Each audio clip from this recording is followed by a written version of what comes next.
Imagina ser tan poderoso que literalmente castigas al océano con látigos y cadenas, pero tan vulnerable que terminas huyendo en una barca de pesca, mientras tu ejército de 1 millón de hombres se desintegra por el hambre y las enfermedades. Esta es la historia real de Jerjes, el dios rey de Persia, que enfrentó a los 300 espartanos en las Termópilas. Todo el mundo conoce la versión heroica de Leónidas, pero nadie cuenta lo que realmente le pasó al hombre que se creía invencible. Un emperador que controlaba la mitad de la población mundial y que acabó asesinado en su propia cama por su guardaespaldas. La historia comienza con la sombra de su padre. Darío el Grande había forjado el imperio más vasto que la humanidad había conocido, pero tenía una herida abierta que le corroía el alma. La derrota en Maratón. Una pequeña ciudad llamada Atenas había humillado al imperio persa, y esa obsesión consumió los últimos días de Darío. Jerjes ni siquiera era el heredero natural. Tenía un hermano militar, Artabazanes, con mejores credenciales para gobernar. Pero su madre Atosa era una fuerza política implacable. Esta mujer, hija de Ciro el Grande, maniobró en las sombras hasta asegurar el trono para su hijo. Sin embargo, el poder llegó con un precio: la venganza contra Grecia. Imaginad la presión psicológica. Cada día en la corte, generales y nobles susurraban la misma pregunta: ¿completarías la obra de tu padre o serías recordado como el hijo cobarde de un rey legendario? En Susa se desató un debate feroz. Su tío Artabano, un hombre prudente, le advirtió contra la arrogancia que provoca la ira de los dioses. Pero Mardonio, su cuñado y general ambicioso, le susurraba al oído palabras de gloria eterna. Para un hombre que se creía divino, la elección era obvia. No repetiría el error de su padre enviando una simple expedición. Jerjes desataría el apocalipsis sobre Grecia. La movilización tardó 4 años. 4 años reuniendo el ejército más grande jamás ensamblado en la historia humana. Las cifras que nos ha dejado Heródoto hablan de más de 2 millones de almas, aunque los historiadores modernos debaten estos números. Pero lo cierto es que se trataba de una marea humana imposible de alimentar. Naciones enteras fueron vaciadas para formar esta fuerza.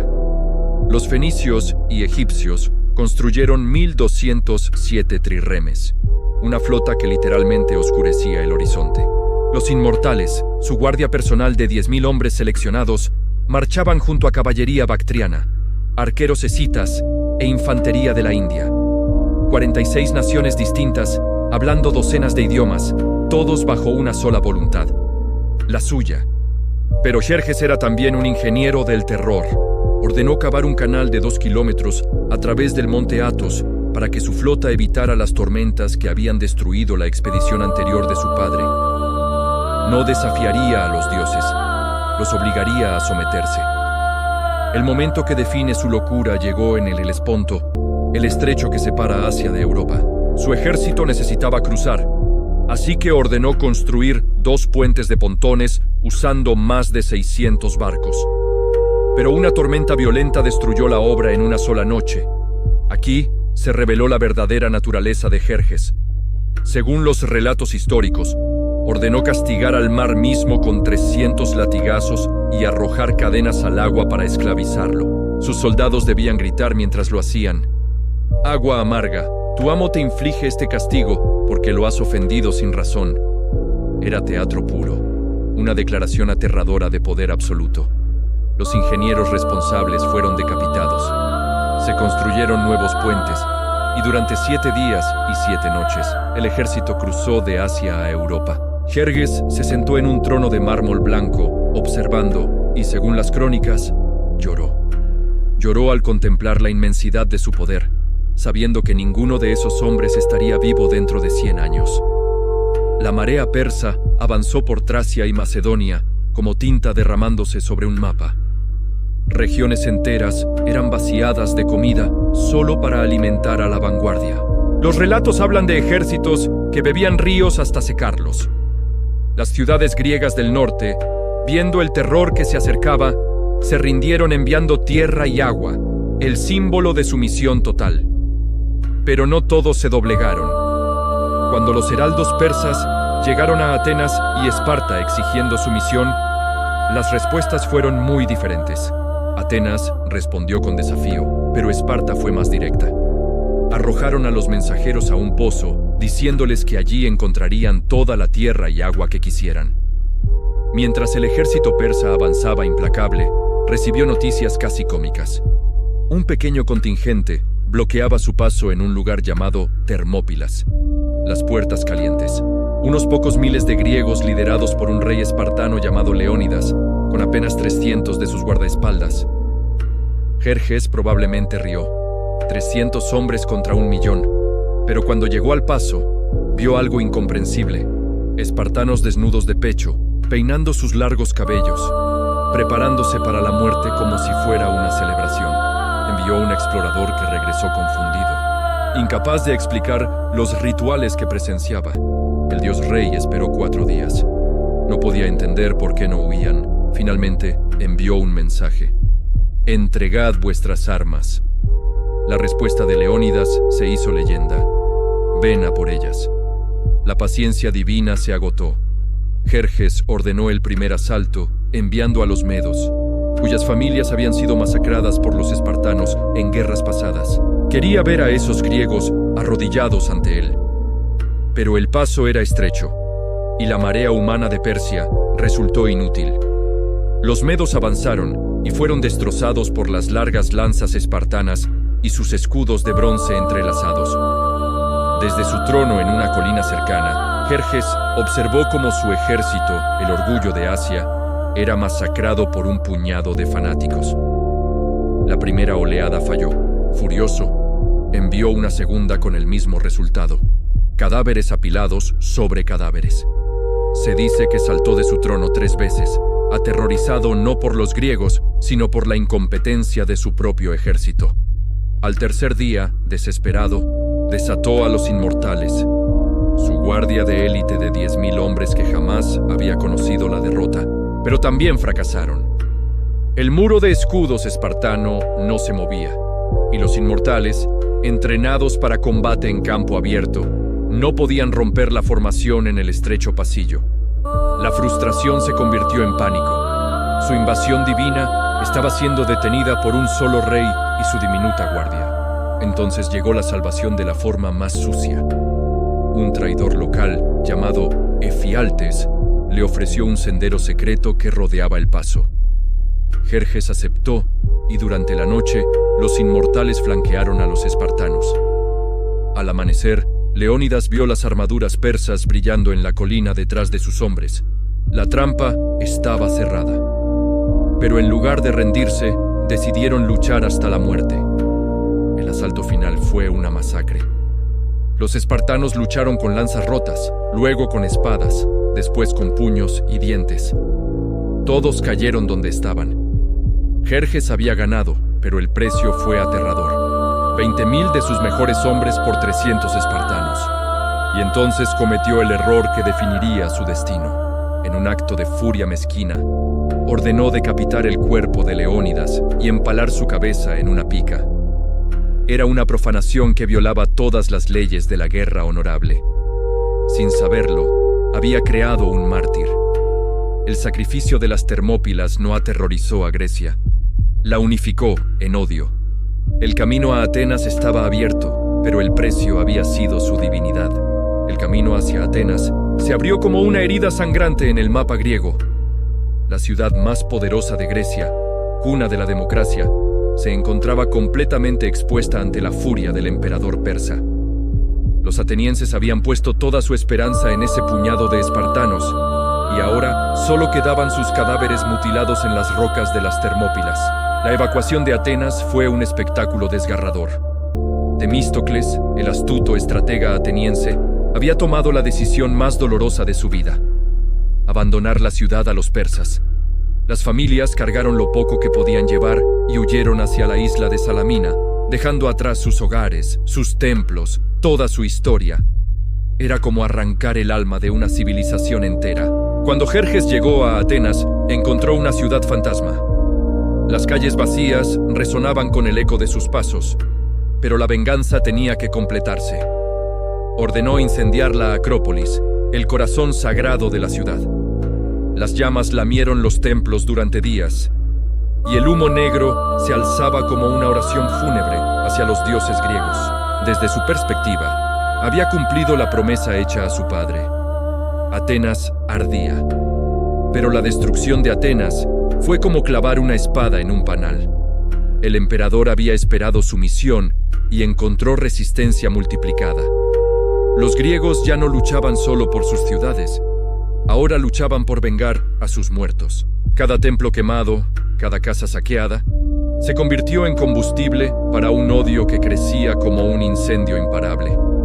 La flota griega, refugiada en las aguas estrechas de Salamina, se convirtió en el último bastión de la resistencia helena. Temístocles sabía que no podía enfrentar a los persas en mar abierto. Su flota era demasiado pequeña. Necesitaba engañar al dios rey para que luchara en sus términos, en aguas traicioneras donde el tamaño de la armada persa se volvería una desventaja. El estratega ateniense diseñó entonces una de las trampas psicológicas más brillantes de la historia militar. Envió a su esclavo personal, un hombre llamado Sisinno, directamente al campamento persa, con un mensaje falso. El esclavo, fingiendo ser un desertor, le dijo a Jerjes que los griegos estaban aterrorizados y planeaban huir durante la noche. Si atacaba inmediatamente, podría atraparlos como ratas en una trampa. Jerjes mordió el anzuelo. Su arrogancia, alimentada por las victorias anteriores, le impidió ver la trampa. Durante la noche, ordenó que sus barcos rodearan la isla de Salamina, cortando todas las rutas de escape. Sus almirantes, hombres experimentados como Artemisia de Halicarnaso, le advirtieron contra el combate en aguas estrechas. Pero el emperador ya había decidido, aplastaría a los griegos al amanecer.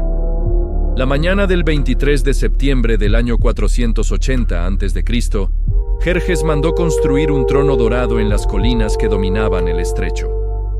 Quería contemplar la destrucción final de la resistencia griega desde primera fila.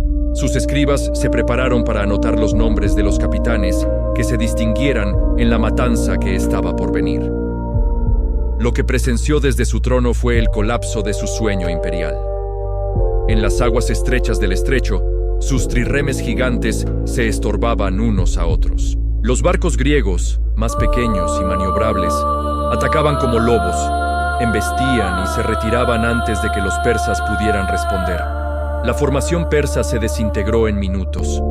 Desde su asiento elevado, el emperador vio cómo su armada invencible se convertía en astillas flotantes. Los gritos de los marineros ahogándose llegaban hasta la colina mezclados con el crujido de la madera al quebrarse. Artemisia, la única comandante que había predicho el desastre, tuvo que hundir uno de sus propios barcos aliados para escapar de la matanza. La derrota naval cambió todo el equilibrio de la guerra. Sin control del mar, el ejército persa se convirtió en una carga imposible de mantener. 1 millón de bocas que alimentar sin barcos que trajeran suministros desde Asia. Las líneas de abastecimiento se estiraron hasta el punto de ruptura, y el hambre comenzó a diezmar las filas persas. Jerjes tomó entonces la decisión que sellaría su humillación histórica. Abandonó el ejército que había llevado a conquistar el mundo. Con un pequeño contingente de guardias, huyó hacia Asia Menor en una galera de pesca. El mismo hombre que había azotado el océano ahora rogaba a las olas que lo llevaran de vuelta a casa. Dejó a cargo a Mardonio, su cuñado, con las tropas restantes. El emperador que se creía divino aprendió en su propia carne una lección que resuena hasta hoy. El poder absoluto genera una ceguera peligrosa. La adulación constante de sus cortesanos le había hecho perder el contacto con la realidad. Esta historia nos recuerda que la humildad no es debilidad, sino supervivencia. La campaña griega terminó en Platea al año siguiente, donde Mardonio murió junto a los restos del ejército persa. Jerjes regresó a Susa, convertido en la sombra de sí mismo. Los mismos nobles que antes lo adulaban, ahora murmuraban sobre su cobardía. El imperio comenzó a resquebrajarse desde dentro. En el año 465 a.C., Artabano, el comandante de su guardia personal, decidió que el imperio necesitaba un nuevo líder. Una noche, mientras Jerjes dormía en sus aposentos reales, lo asesinó en su propia cama. El hombre que había desafiado a dioses y océanos murió a manos del hombre en quien más confiaba.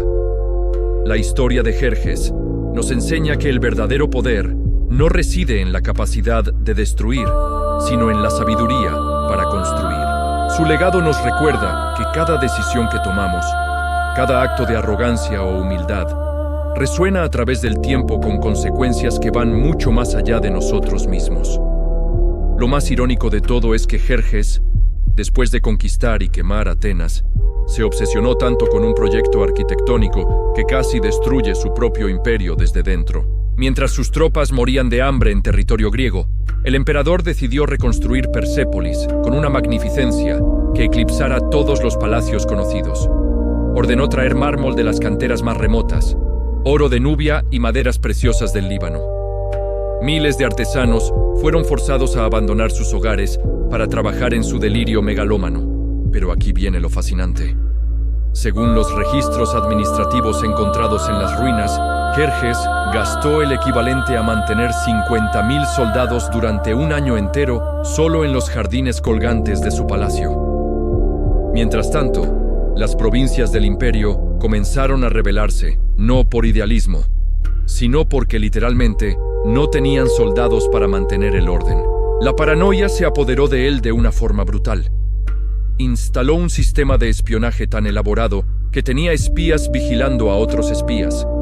Creó la figura del oído del rey, una red de informantes que reportaban directamente a él cualquier conversación sospechosa en todo el imperio.